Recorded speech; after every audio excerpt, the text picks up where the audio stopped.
Welcome to the MS&Me Radio Network, a division of the Multiple Sclerosis Global Support Network. The following program broadcast is an original creation by the broadcast entity. Discussion within the following broadcast should be used for informational purposes only and is not a substitute for professional medical advice or consultation. Before considering application of any broadcast content in the following program, please consult your healthcare provider. If you feel you are having a medical emergency, please contact your local health services for immediate assistance. MS&Me Media and the Multiple Sclerosis Global Support Network do not guarantee or warrant the accuracy of information in the broadcast to follow. The Multiple Sclerosis Global Support Network provisions broadcast services to program hosts. Information discussed in the broadcast does not necessarily reflect the views, opinions, or goals of the network and are solely those of the show broadcast host.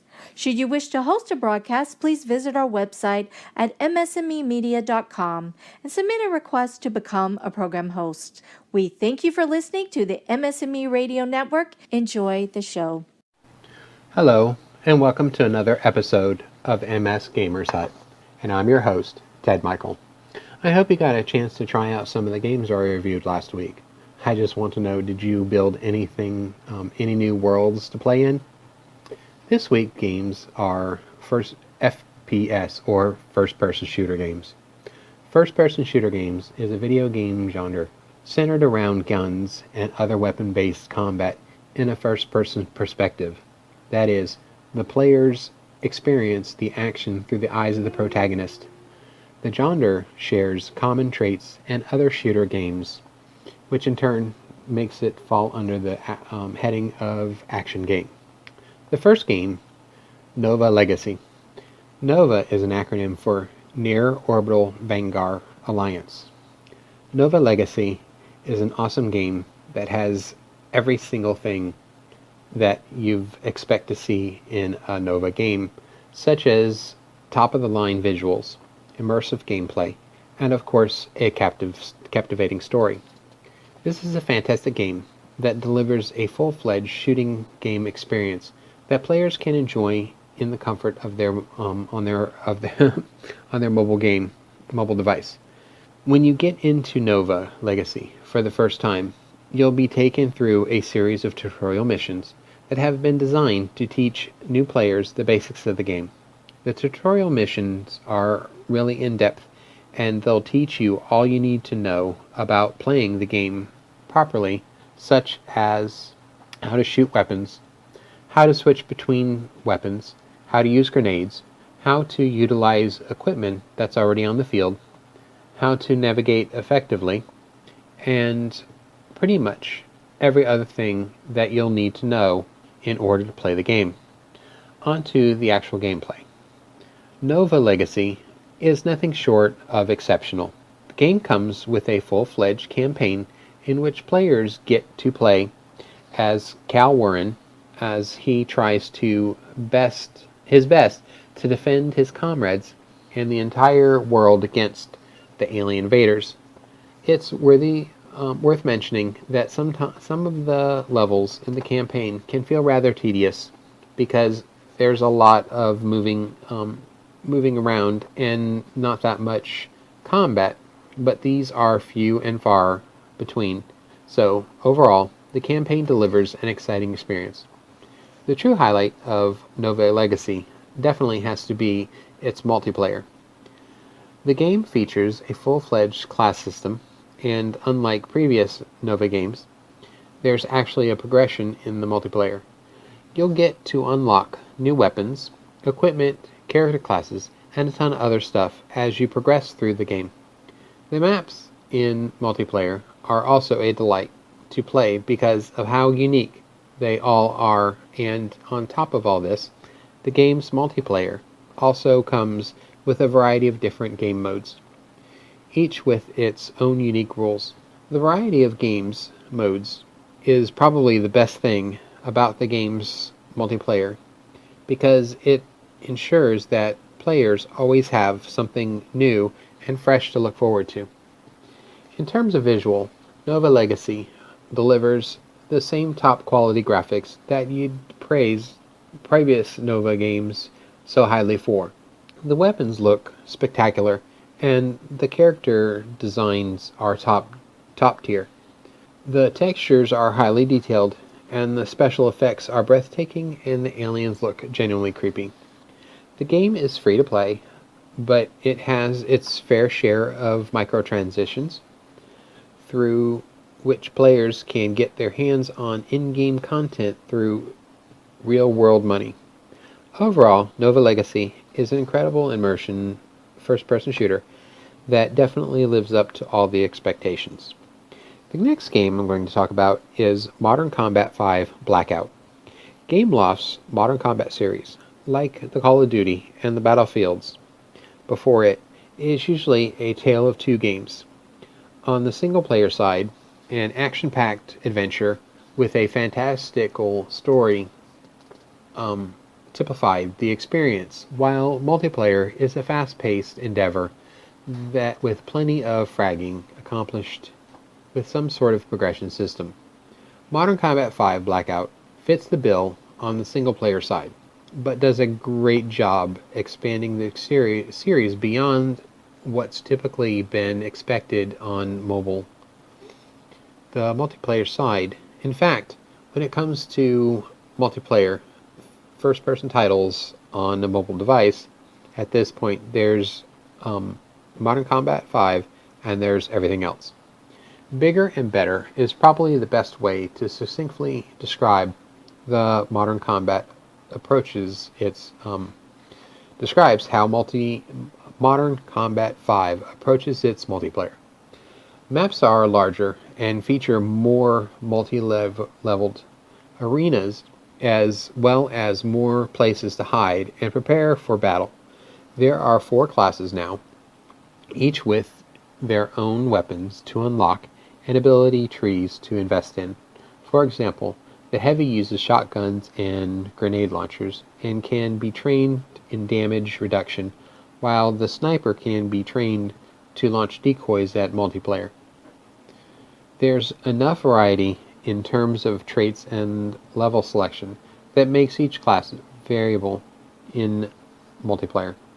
Speaking of variety, I was impressed with the large number of weapons and attachments that can be unlocked in Modern Combat 5. Classes start out with only a first-tier weapon unlocked, and subsequent tiers and attachments unlocked via experience, which is earned for doing pretty much anything in the game. Experience also works towards an overall level, which governs distribution of single-player points. An important facet to consider is that there is no IAP in Modern Combat 5. All experience and the associated upgrades must be earned in-game. Multiplayer modes in Modern Combat 5 is varied, but doesn't showcase anything that hasn't already been seen in another game. Basics such as free-for-all, capture the flag, and team battle join up with VIP, which challenges players to find and take out the marked player on the other team. A squad system allows players to team up and participate in squad-based team battles and doesn't do much otherwise. It'd be nice to see some squad-based progression unlocks to make things more interesting. Of course, game modes, maps, and customizability are all well and good, but doesn't amount to much if the game itself doesn't play well. Thankfully, Modern Combat 5 multiplayer plays pretty awesome. The game plays incredibly smooth, even more so than its single-player component. Controls work as well as they can for being touch-based, with plenty of on-screen button customization and gyro-seeking aiming, which works better in this sequel. I've also encountered the next to no lag in dozens of MP games played since launch. Most importantly, playing Modern Combat 5 multiplayer is simply fun, since maps are bigger and better designed. there's no more of an opportunity to engage in an experience that has the potential to be more than simply respawn, instantly die, and repeat. I am also a huge fan of the unified progression system, as not only are there plenty of weapons and attachments to unlock, but there's also ample opportunity to customize playstyles by choosing which of the four classes to invest SP points in. It's also pretty cool that both SP and MP missions generate experience towards the same progression tree. My complaint with Modern Combat 5 multiplayer are few, but are worth mentioning nonetheless. Matchmaking could see some improvement, as I've had a few occasions of being put into a near empty maps. In addition, while I'd love the maps, I'd really hope that future updates include more choices to its current limited selection. Finally, it's been mentioned in our single player review, but MFI support is sorely missing in a multiplayer game of this caliber, and I really hope it gets patched in sooner rather than later. MFI support aside, having complaints limited to things such as map selection and matchmaking goes to just how well multiplayer is implemented in Modern Combat 5. Each year, Gameloft works towards trying to get its Modern Combat multiplayer experience as close to console first-person shooters as possible. While it probably doesn't reach those lofty heights, this is still the most complete multiplayer for first-person shooter experience I've encountered on a mobile device, and certainly set the bar for other developers to follow. Great maps, tons of weapons and attachments, a decent amount of class customization, and some good variety in gameplay modes makes Modern Combat 5 an awesome multiplayer experience. I'd argue that it's worth the price of admission just on that aspect alone. The next game I'm going to talk about is Call of Duty Strike Team. Considering it's been nearly 2 years since I've seen a Call of Duty game hit a mobile device, we were pretty surprised when the folks at Activision seemed to conjure up Call of Duty Strike Team out of thin air. Even more interesting was Strike Team being billed as a whole new Call of Duty adventure, and not just a port of a gameplay mode from a console game. While this alone would make most gamers hyped to check it out, I'm happy to report that Strike Team is simply an incredible game in its own right, successfully taking an essence of Call of Duty and infusing it into a mobile package. Strike Team is a must-own game. Set in the Black Ops 2 universe, Strike Team follows a squad of troopers as they look to battle Cordis Die, a pseudo-terrorist organization with ill intent. Call of Duty games of late have had stories that border on the ridiculous, and Strike Team is no exception. More importantly, I found overall campaign narrative to be pretty enjoyable, with just enough intrigue to provide encouragement to keep going. There's also a decent amount of content simply in the campaign, something that I appreciate. As a Call of Duty game, Strike Team has a few elements of its up its sleeve that show that it was really designed for mobile. In addition, in the standard first-person shooter mode, Strike Team allows players to switch to a bird's-eye third-person tactical view that lets you direct your squad with simple moves and attack commands, while first-person shooter mode still is what you'd expect a touch screen. Tactical view is an excellent addition that works really well on the touchscreen. Even better, both modes are always available, meaning players can easily switch between them at a moment's notice. This leads to a great deal of supplemental strategy that isn't even found on the console Call of Duty games. Tactile mode lets you see all visible enemies at the same time, and also provides the opportunity to initiate flanking techniques, retreat orders, and stealth commands. The fact you can instantly switch to first-person shooter means when the going gets tough, you can start taking out enemies on your own without having to rely on AI. The game's relatively short mission also makes the game very approachable in bite-sized chunks. Supplementing the game's story and gameplay is an impressive amount of depth and quality of presentation that can be found throughout Strike Team. Visuals are top-notch while preserving that fast frame rate that Call of Duty games are known for. There's also a pretty deep squad loadout system, with experience earned in-game unlocking weapons and perks that can be used to outfit your teammates.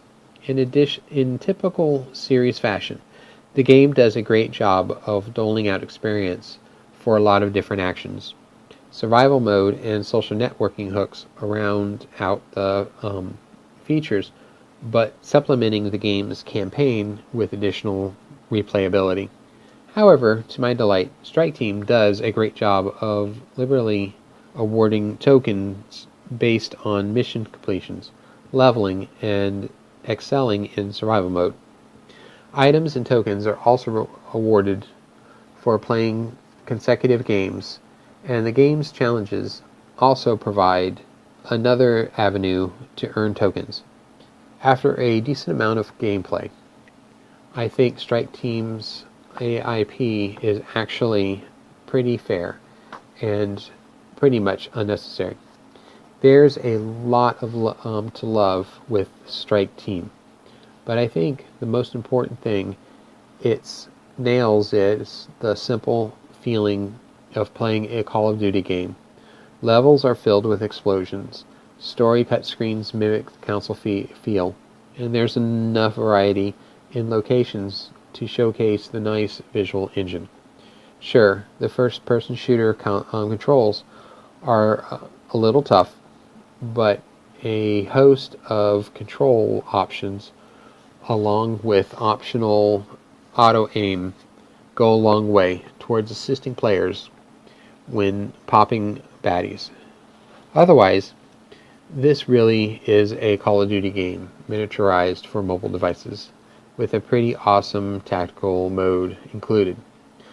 Multiplayer is the one aspect sorely missing, but if future Call of Duties manage to incorporate it, Gameloft's gonna have a lot to worry about. The next game I'm going to talk about is called Pixel Gun 3D. Generally, 8-bit games are confined to puzzles and endless runners, while first-person shooters boast stunning and realistic graphics. Pixelated first-person shooter games are a rare breed, limited to a few popular titles like Doom 2 and Wolfenstein. Pixel Gun 3D is the new sibling, which has been clinging to the top paid games for some time. To start with, it is zombie story all over again, but in a better way. You're left in the open, vulnerable to the undead, and with just a revolver in your hand. Roam around the map, and dozens of them charge towards you. The mission: eliminate all monsters without getting yourself zombified. Let me warn you, this game is a lot harder than the average RPG.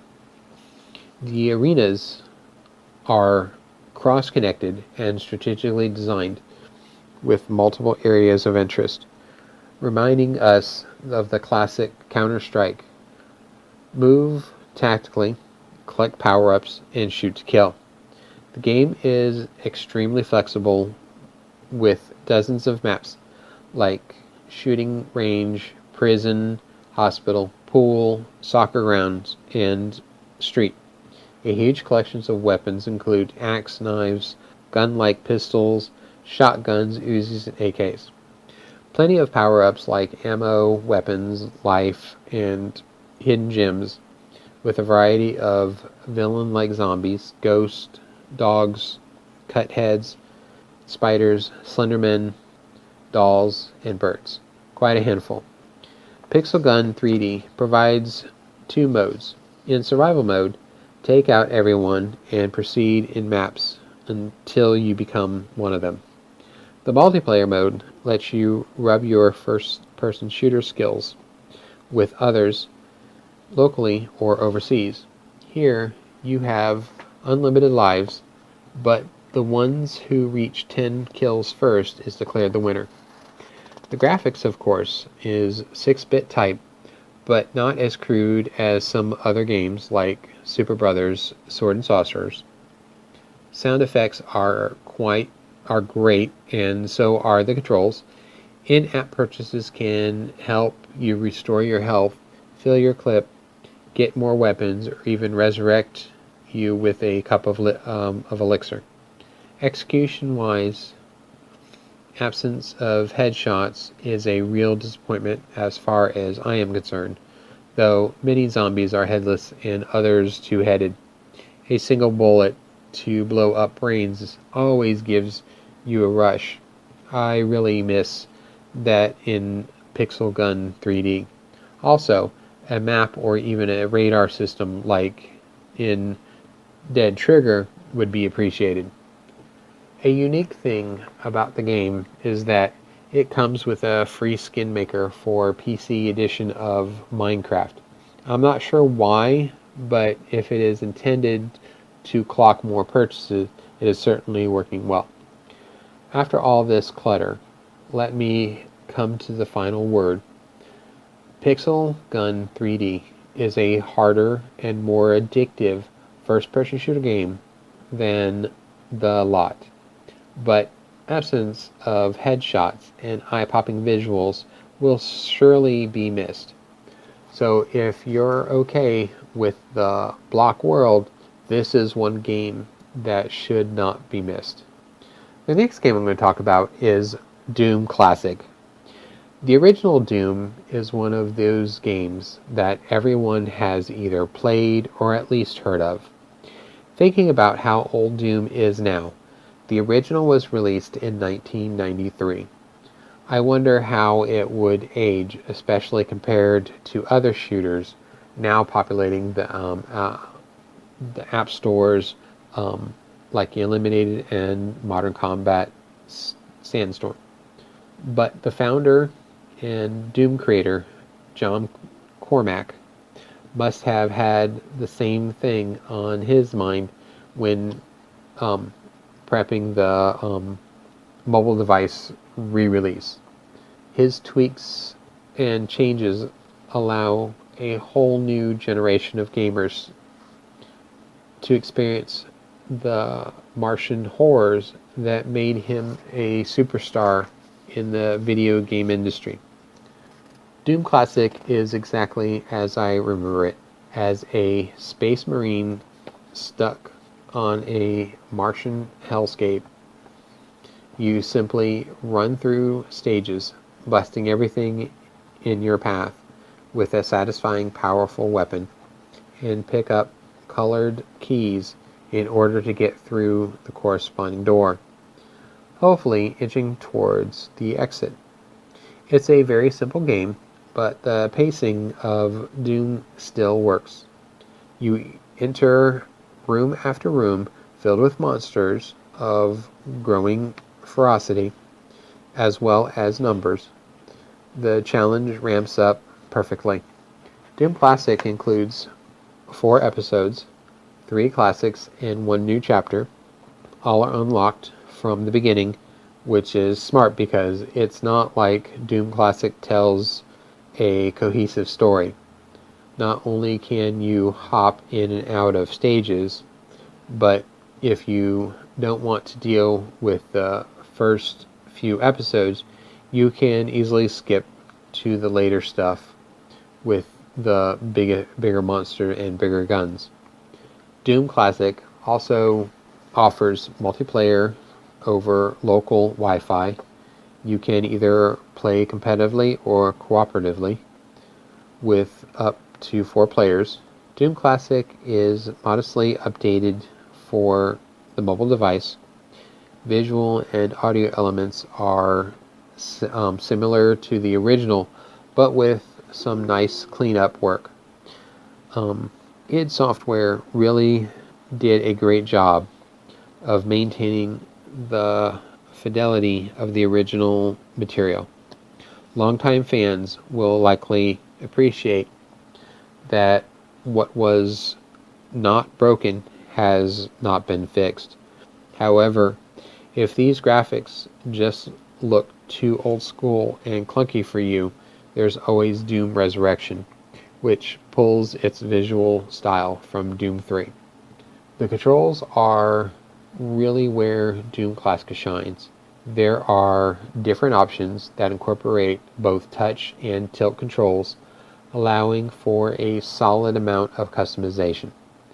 Pretty much any level of player can get the hang of things here by fiddling with control options until finding a comfortable solution. Should the standard virtual pads not suit your playing style, for example, you have the option to turn on tilt controls, which allows you to strafe by leaning your mobile device left or right. Along with that, should the placement of the various buttons distract, you have the option to place them wherever you'd like on screen by simply dragging them precisely to where you think they should be. Doom Classic not only recreates the classic shooter gameplay, but intentionally tailors it for the mobile device. They really put some thought into making the landmark shooter accessible to multiple audiences. The freedom of the users to customize their own controls is impressive. Thanks to this, Doom Classic has no problem holding its own against newer shooters. It's even best a few of them. Well, that brings us to the end of another episode of MS Gamers Hut. As usual, I'd like to thank MS&Me Radio for giving me the opportunity to share my passion for games. And to my listeners, because without you, there is no MS Gamers Hut. Next week, I will be checking out some cartoon tie-in games. Goodbye, and keep gaming.